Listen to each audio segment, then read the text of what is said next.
पाकिस्तान से आई सीमा हैदर की पूरी कहानी क्या है? सीमा हैदर के बारे में जानने के लिए इस वीडियो को पूरा देखें। सीमा हैदर और सचिन मीना की जान पहचान कैसे हुई? सीमा हैदर और सचिन मीना कब और कहां पहली बार मिले? सीमा हैदर के पाकिस्तानी पति का क्या कहना है? पाकिस्तान से अपना प्यार पाने भारत आई सीमा हैदर और सचिन की लव स्टोरी में जासूसी का एंगल आया। सीमा को एटीएस ने ग्रेटर नोएडा स्थित उसके घर से हिरासत में ले लिया है। सीमा के साथ ही उसके 4 बच्चों और सचिन को भी ले गई है पुलिस। इन्हें किसी सीक्रेट लोकेशन पर ले जाया गया है। खबरों के मुताबिक सीमा से पूछताछ की जा रही है।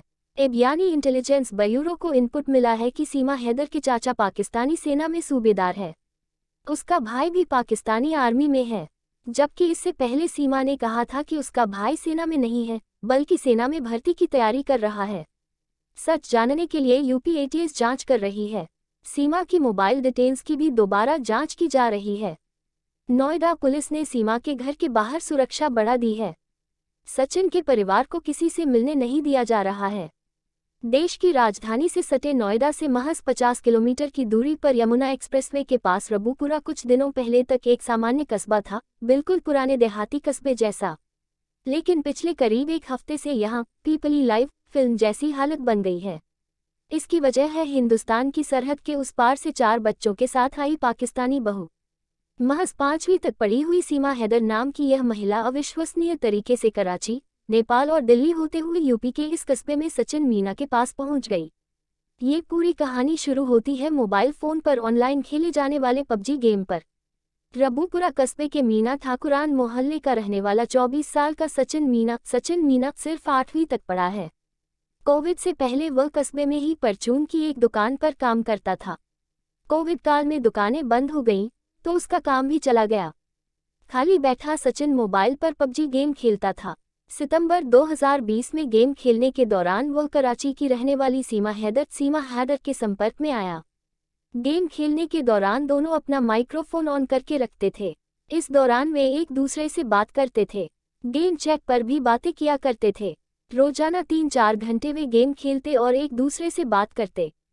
कराची की रहने वाली सीमा हैदर शादीशुदा है और उसके 4 बच्चे हैं। सीमा ने बताया है कि वह दक्षिणी पाकिस्तान के खैरपुर में रिंद हाजानो गांव की रहने वाली है।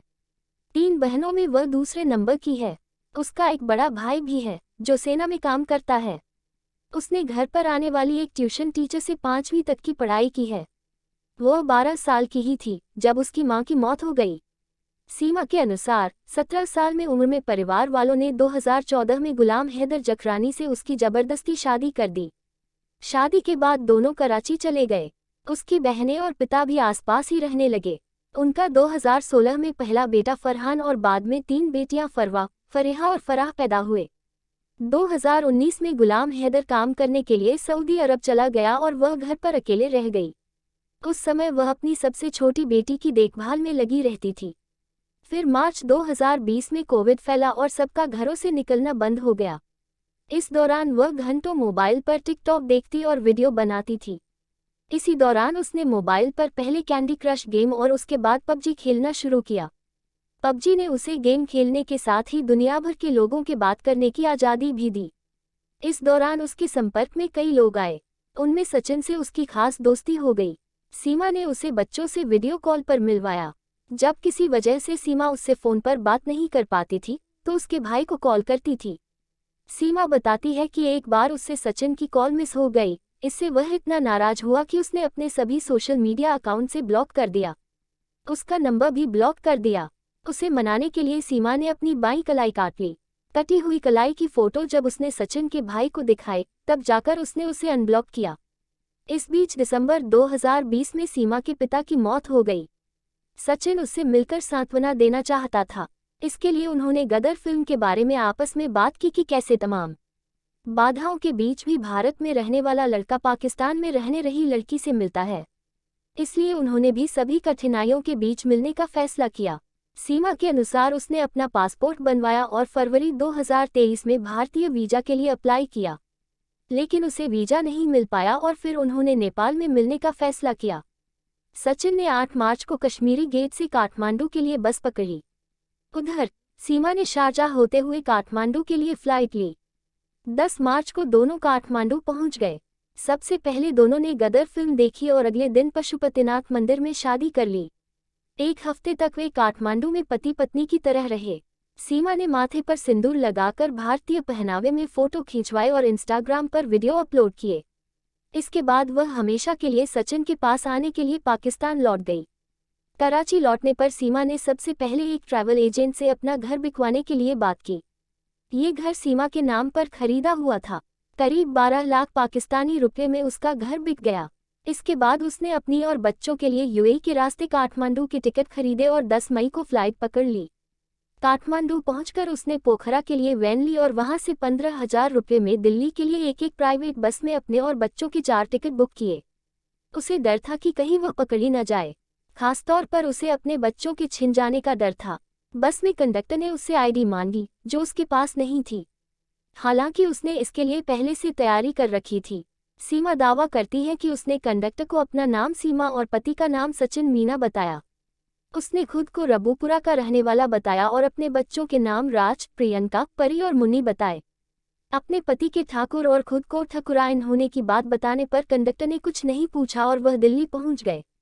कश्मीरी गेट से जेवर के लिए बस ली और रबूपुरा में फलेदा कट पर उतर गए, जहां सचिन उनका इंतजार कर रहा था।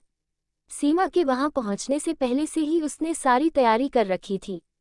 उसने अपने घर से करीब 1 किलोमीटर दूर किराए पर अप्रैल में ही कमरा ले लिया था।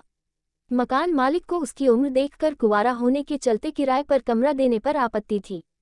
हालांकि उसने उन्हें भरोसा दिलाया कि वह शादीशुदा है। उसने सीमा को बुलंदशहर से बताया और बच्चों को खुद का अपना बताया।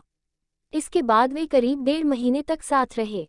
दिन में सचिन परचून की दुकान पर काम करता था, शाम को पैतृक घर पर रहता और रात को सीमा के पास आ जाता था।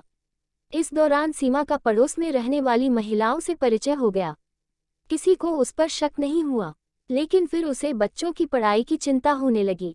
लिहाजा पहचान पत्र बनवाने के लिए 29 जून को बुलंदशहर में एक वकील से मुलाकात की गई। सचिन ने वकील से कहा कि वह मुस्लिम महिला से शादी करना चाहता है।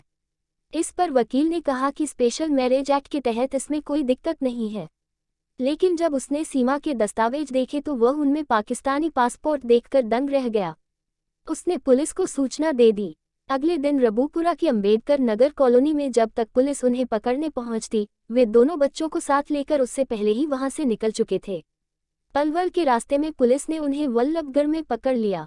2 दिनों तक पूछताछ के बाद सीमा, सचिन और उसके पिता नेत्रपाल को पुलिस ने पासपोर्ट और विदेशी अधिनियम के तहत गिरफ्तार कर लिया। बच्चे भी जेल में सीमा के साथ ही रहे। हालांकि एक दिन बाद उनके वकील ने जमानत के लिए जेवर सिविल कोर्ट में अर्जी दी। जूनियर डिवीजन जज नाजिम अकबर ने पहले सचिन के पिता नेत्रपाल और अगले दिन 8 जुलाई को सीमा और सचिन को भी जमानत दे दी। जज ने उन्हें कहा कि वह अपना पता न बदलें और देश न छोड़ें। सीमा ने सचिन के पैतृक घर का पता दे रखा था, तो दोनों जमानत के अगले दिन से फिर पैतृक घर में आ गए। जेल से जमानत पर रिहा होने के बाद खुद सचिन का भाई अपनी कार से सभी को लेकर घर आया। पाकिस्तानी बहू लाने पर सचिन के घरवालों को उस पर गर्व है। कस्बे के ज्यादातर लोगों ने भी सराहना ही की है।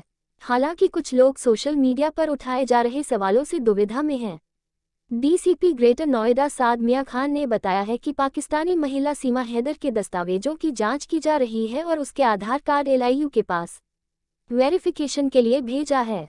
इस मामले की जांच UPSTF समेत दूसरी जांच एजेंसियां भी कर रही हैं। उधर सीमा के पति गुलाम हैदर ने PM नरेंद्र मोदी से अपील की है कि उसकी पत्नी को वापस पाकिस्तान भेज दिया जाए। उसने सीमा के साथ जबरन निकाह करने की बात को नकारा है। उसका कहना है दोनों ने घर से भागकर लव मैरिज की थी और इसका इकरारनामा भी उसके पास है। सीमा का कहना है कि अगर वह वापस लौटी तो वहां के लोग उसे पत्थर मारकर मार डालेंगे। उसने पूरी तरह से हिंदू धर्म अपना लिया है और जैसा सरकार चाहेगी वह वैसा ही करेगी। वह भले ही यहाँ की जेल में रह लेगी, लेकिन वहाँ वापस नहीं जाएगी।